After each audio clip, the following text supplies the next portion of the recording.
So coming up here, when we were walking up the stairs, I know that there's a larger gentleman up here. He looks like he's in the form of a shadow.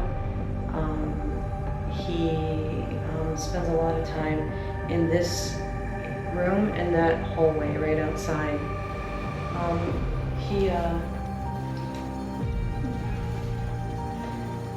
He's a little, he's taller, so when he stands up, he's close to the top of the doorway. So he must have been taller, a taller guy in his time. That's why it's standing out more. So he's saying he passed away here.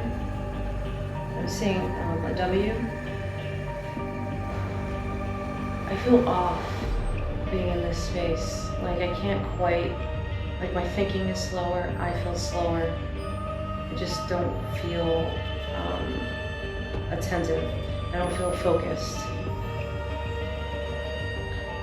So there's this part of me that he wasn't feeling well, and he just couldn't focus at some point before he passed.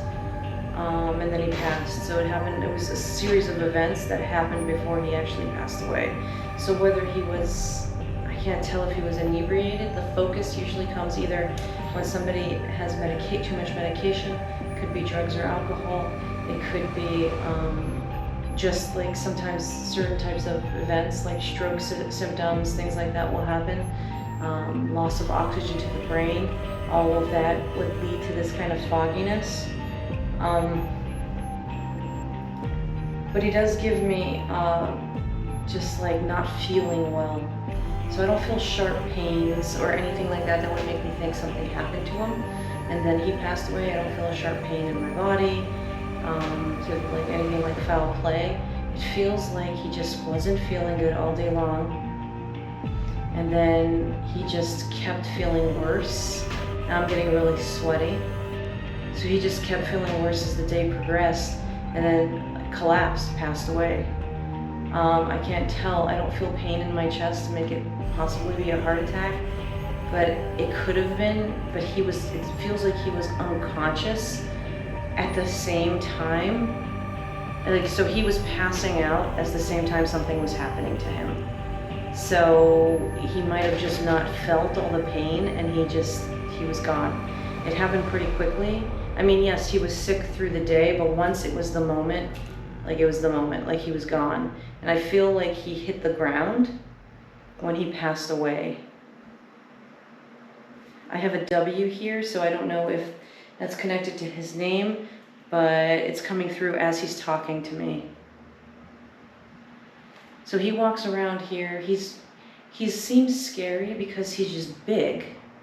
Like he's a big guy, like he's up in the doorway and he's a big presence, and he comes through shadowy as opposed to, like a spirit walking through. His energy is more solemn, but he was also more of a serious guy in life. So the energy he's left behind, that's what sits here in this space. But the disoriented feeling, he struggled with that before he passed. So he could have been drinking at the same time. If there's this feeling that he did have something to drink beforehand, but if he was so drunk, I can't tell, because he was not feeling well from the moment he got up that morning to the moment he passed away. This place has a lot of creaks and sounds in it. So there's so many people moving around. There's so many old things. There's so many holes. There's so many places for air to pass through. People do experience sounds, but it feels like those sounds are more the building and people moving and the weather, the wind, and like the systems turning on and off in the building than anything else. Than like footsteps, at least in this area. Sounds and creaks and noises and footsteps all are associated with that. What's up here? There's a chance he passed from his heart, because now I'm feeling tightness in my chest. And he's bleeding, and he doesn't survive. So I'm not sure what happened to him, but it's just a scene that happens over and over and over again. I think it's a residual energy. So that could be that feeling of stress. Energy in this space, just remember this is an event space. So there's really like, whenever I come in here, I mean, I know there's things coming, there's like events and things like that. But when I walk in, there's layers upon layers of energy from previous events. So there's people dancing, there's tables, there's just like residual energy through the space. So I wouldn't be surprised if people were in here at some point and they heard a little bit of something, like somebody laughing, or if they heard music, but they just figured it was just another part of the building with music. It's happening in this space. It's just full of energy. That's all I have for this space.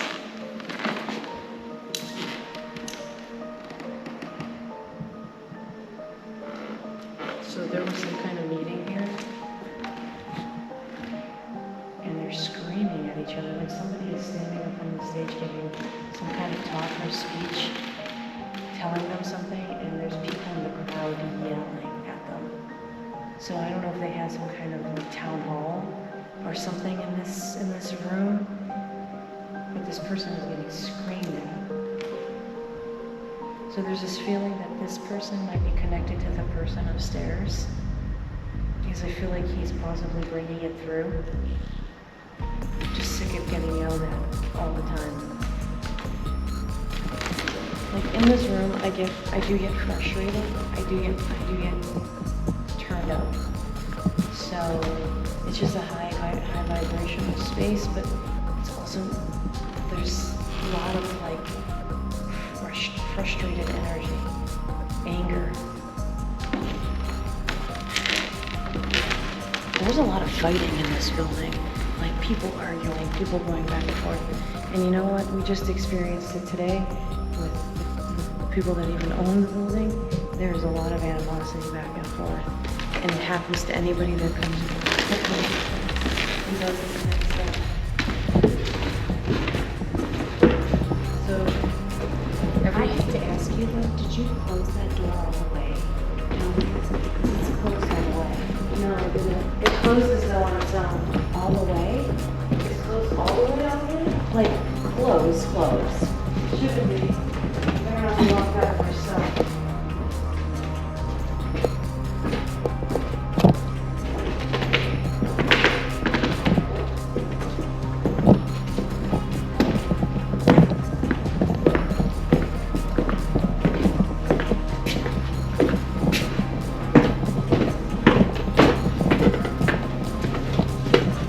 Somebody could have walked through here, but this door does close. Yeah, but when we left, it wasn't closed all the way. It doesn't close to like being shut. It closes just to like just before cracking. So that's the way the door was when we left. So we'll see if it closes. So I'm gonna go back.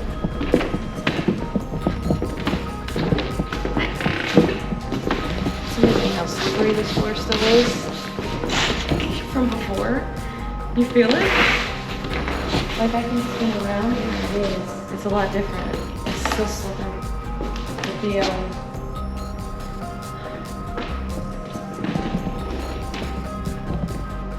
somebody got knocked out really hard in this space.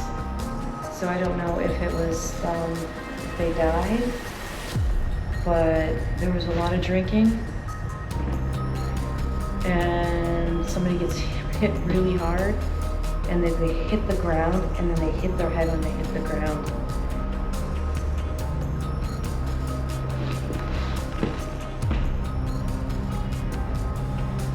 Yep, he's gosh, he cannot be more than his 30s.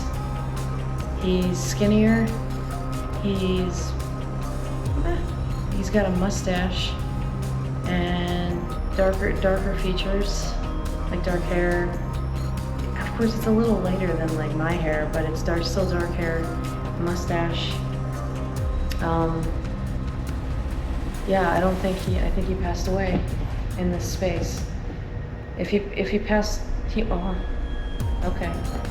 He might not have passed away here. They might have taken him to get treatment to the hospital or something like that, but he must have passed away, came back. Like, he was unconscious, but he may have died but came back somehow.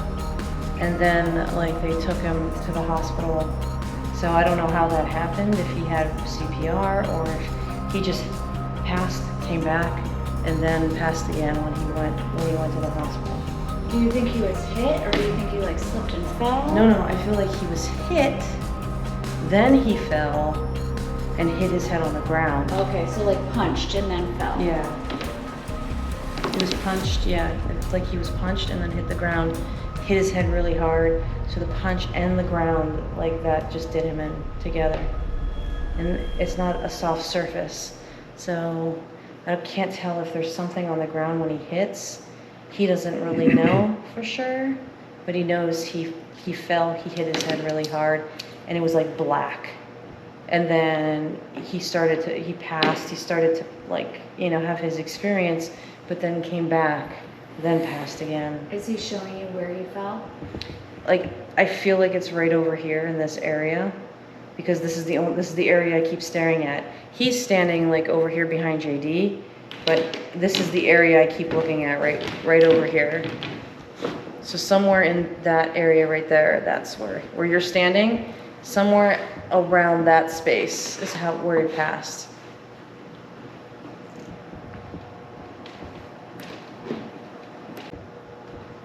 But he just keeps pointing out, like, he keeps accentuating that mustache and the chewing.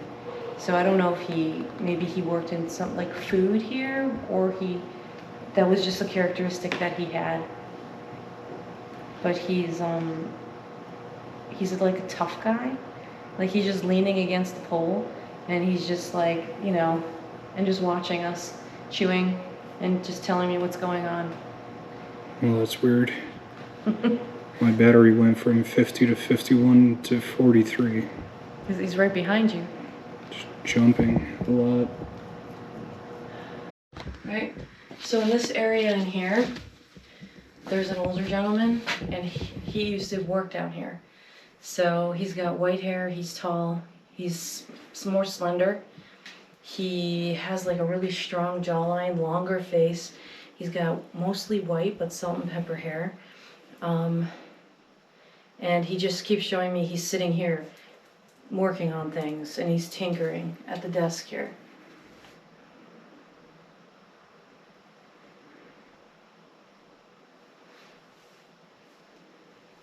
So there's an energy back there. They're not coming forward, but they're kind of just lingering in the back. Did you hear that? Yeah, it was like a tink. A high-pitched tink, yeah. So toward that back wall there, they're lingering, but I can't see them. I know they're there. I can't heard a tink too. I heard that tink. Okay, maybe we caught it on camera. I don't know. This was like a tink. Mm-hmm. Like a glass tapping. Yes. And that's after over there. You want to go in that room? No, it's okay. You want me to open it and look?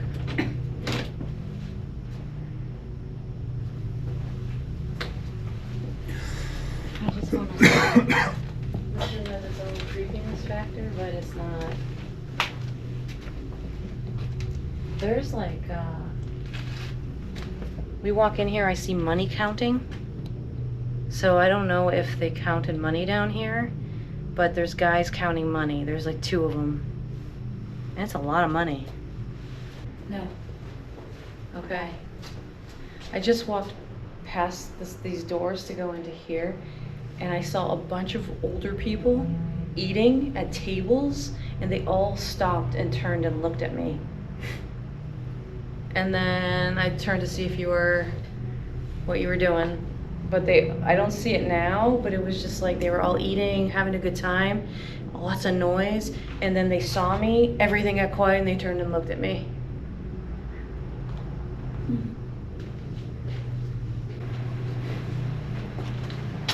Careful, there's 2 just big pieces of wood down here with rusty nails.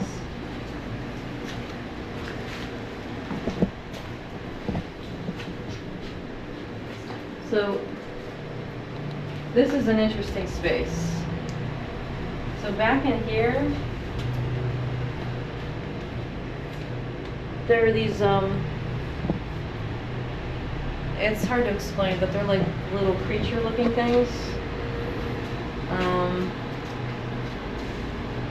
They've got big ears.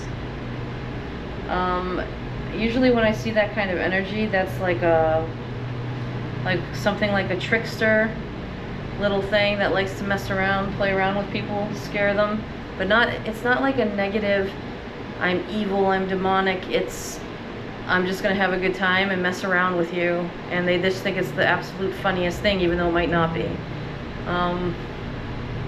They like to break things too. Like they like to, like if something is plugged in, they like to unplug it. If something is, interesting. If something is working just fine, they'll just press the button and turn it off. And then you'll like wonder why the heck it's turned off. I just turned this on. Or did I turn it on? They're like that kind of creature. I call them tricksters.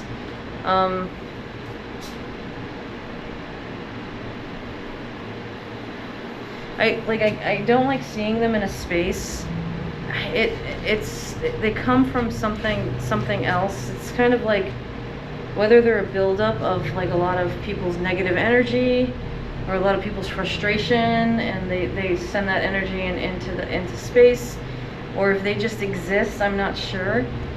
But when they're around, there's a lot of angst. There's a lot of frustration in a space. There's a lot of just like, I don't know, it's kind of like kicking somebody when they're down. Like they're already preoccupied with a million things. So you just kind of mess with them to make them even more frustrated. What were you thinking about when you said interesting? So there was something floating in front of me. And when I tapped it, it disappeared. So I'm not sure if it was like an orb or some kind of energy, but you know, when I first looked at it, I thought it was just lint floating. But then like when I started to focus on it and I pressed it, it disappeared. So there's an energy in this space. I'm not sure, but it didn't seem like anything negative. So it almost felt like it was loving. So when I touched it, I felt like I was being touched with love. I don't know how to explain it, but I feel like there's a lot of good here. So I think it watches that door. So they're kind of contained to that area because there's a lot